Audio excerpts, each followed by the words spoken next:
Time, non-linear or linear. Hello, thank you for being here with me once more. I hope you are very well today. I am Marie, the original one, the only one, and the real one. Welcome to my channel.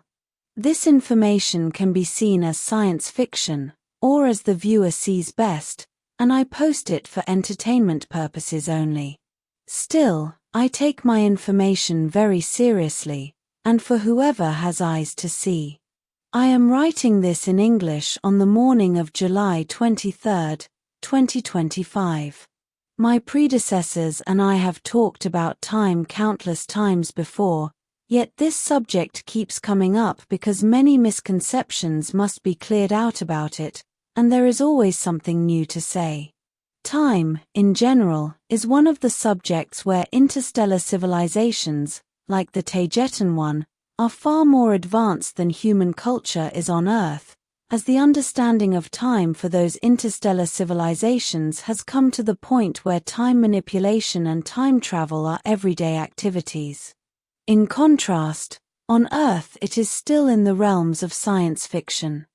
And I say that time travel is an everyday activity for interstellar civilizations because being interstellar can only be achieved with technology that permits time travel, as jumping from one star to another that may be hundreds of light years away is the same as time traveling, or else a ship would take hundreds of years to travel to the nearest star, when with today's interstellar technology it is done nearly instantaneously. Although in the perception of the crew and passengers of a ship the voyage may take a few minutes to hours. A modern starship does not travel from one point to another, it literally jumps from point A to point B. But that is another story for another time. One of the repetitive debates about time is the question of whether it is always linear, as some people claim it is, or whether it is not so. Today I will share my point of view about it using all I have learnt while living among the very technologically advanced Taygetans. Time as an isolated thing does not exist, it is just an illusion, and only a perception that is generated by the minds of creatures with consciousness, and it is a byproduct of the process of thinking. Two or more creatures with a consciousness can similarly perceive time, simply because they think alike, because they have perception agreements, yet they will never do so in the exact same way, because they are all different as individuals, and even the slightest difference between them will generate a different perception of themselves, and therefore of the time perception they have. The idea of time always being linear is correct, but only when observed from the sequential point of view of an individual, and it spawns from the sequence of thoughts such a creature with consciousness and a connection to the greater source may have. Same way, if we follow the transit of one soul through several reincarnations, we may find that even if each of its different lifetimes may have occurred in the past, present or future, in a non-linear way, from the point of view and perception of that particular soul, its experience will always be sequential. There are some complications with this statement, because, although reincarnation has often been compared to changing from one car to a new one after the first one has worn out, and then to the next in an endless cycle, the soul does not remain the same each time it changes from one body to the next, as there is a clear spiritual and awareness evolution taking place in it as it experiences what each lifetime has to offer for its soul's expansion. This means that one particular soul will no longer perceive itself as the same one it was during its past reincarnation or reincarnations, and as time is the result of its consciousness and its thoughts, which in turn spawn from the very identity of a soul, then the perception of time's linearity is compromised, simply because the soul is not the same one it was at the beginning of its journey of reincarnations. Yet from another point of view, some linearity of time could still be argued here.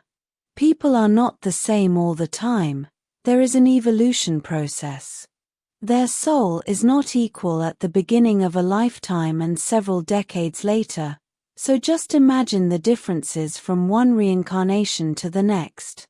But ultimately, even this last sentence still conveys the idea of time's linearity.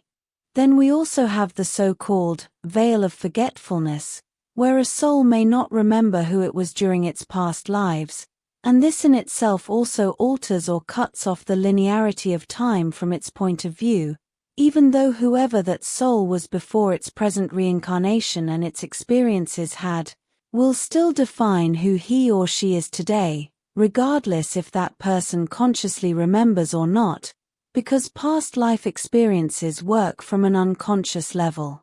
The very definition behind the word and concept of time seems to be inescapably connected to the concept of events always occurring in a sequence, and of having linearity. Even if we play events backwards, with time moving in the opposite direction where consequences happen before their causes, everything will still convey an idea of linearity. But having said this, the story about time does not end here. As I said at the beginning of this video, time is the result of thought, and of the consciousness awareness of an individual with a strong connection to source, and as it experiences itself with the sequence of ideas, it is having. This means that time depends on the self-perception of each individual, how complex and inclusive its ideas are, and how advanced in every way it may be.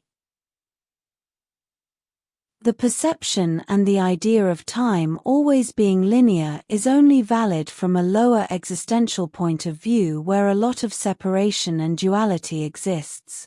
It is valid only from the point of view of self-centered creatures with little to no empathy for others, because they experience time from the ego point of view, of thinking of only themselves, not including the perception and the experience of other creatures as part of oneself. As a soul evolves past the ego point of view and closer to source, which is defined by total integration and the collapse of duality, as in total oneness, it will include the perception of other creatures who are taken by that soul as part of itself. This process of assimilation of other consciousnesses as part of oneself is the integration process that leads to oneness. Perceiving other creatures with a consciousness and understanding their points of view and taking them as part of oneself, in a nurturing process of expansion, leads to the collapse of the perception of time as being linear. This very process of taking something other as part of oneself is nothing other than pure love and integration, because you cannot take something you do not love as part of yourself. When a soul perceives others as part of itself, it starts to transcend the ego to the point where even while being in a physical body, which by definition isolates a soul from others, it deeply knows we are all one. Empathy grows to the point where the perception of the self blends between those who were once perceived as different, so there is ultimately no difference between one having an experience and not the other, as what happens and is lived by the one occurs to the other. This then expands to include multiple, and even countless integrations where the barrier which is formed by the idea of separation, of one soul being different from another, collapses into one mass, one soul that integrates many, and this grows to the point where everything is integrated as one, all the souls connect as one, to the point where even duality collapses, and this point is called Source itself. Source itself is a point of absolute consciousness, which integrates everything, even collapsing duality itself, and all this beyond comprehension, as we may talk about this level theoretically, but we are not equipped as creatures to understand something so large and so profound.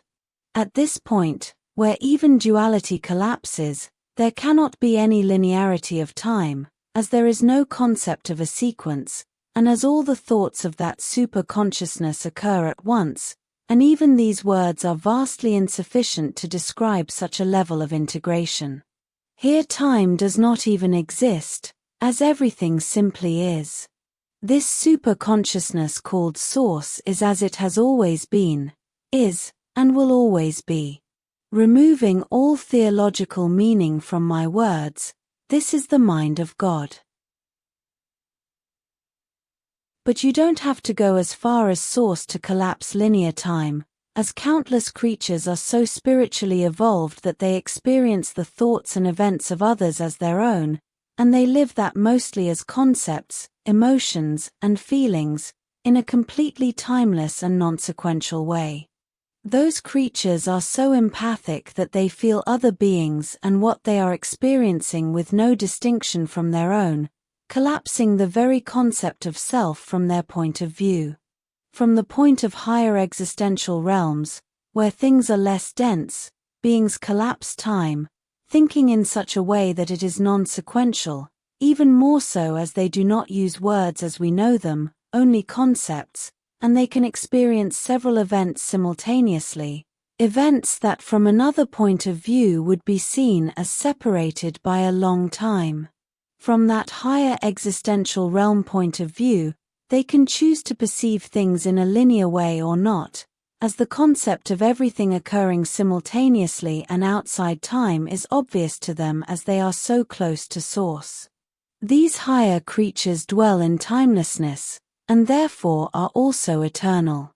These are light beings, and higher-up souls who think in a way that is incomprehensible for other lower evolved entities who still dwell in ego and separation. Love and integration transcend time, where the concept of self includes what from other points of view would be considered as other individuals. This means that even if their particular biological lifespan is over, it is all the same to them as their consciousness is also integrated in the one of other creatures they love. Time has no meaning for creatures of this level. And the biological body is also illusory and does not define, nor does it limit, how high a being can evolve spiritually. About the old question, if time is linear or not, the answer is that ultimately, and from the highest point possible, there is no time, it does not even exist. And from the point of view of highly evolved creatures who are still someone and not another, time is relative, and it can be perceived as linear, or not completely, at will, as they experience whatever they focus on with no sequence, and an event is integrated as one into another, even if from another point of view they look as different ones. These creatures think in concepts, not words, and those concepts hold the very key to not perceiving time in any linear way. Everything just is, for them. Again, all this is highly incomprehensible for creatures locked in a concept of self which is based on duality, and is defined as the ego, which can also be defined as the de-evolution of the self. Time is only a subproduct of consciousness, and the idea of it as we know it, is limited by our perceptions and ideas, which do not apply to that of others. Time, whether it is linear, non-linear or non-existent, is relative to the being who is generating and experiencing it as a subproduct of its own thoughts and ideas. But ultimately, time does not even exist. How something that does not exist can be manipulated by technology, like with a starship, is another story. But ultimately even that is just an illusion, and such technology is doing something entirely different. This will be all for today. As always, thank you for watching my video, and for liking, sharing, and subscribing for more. It helps this channel grow a lot. And I hope to see you here next time. With much love and appreciation, your friend, Marie, the original one, the only one, and the real one.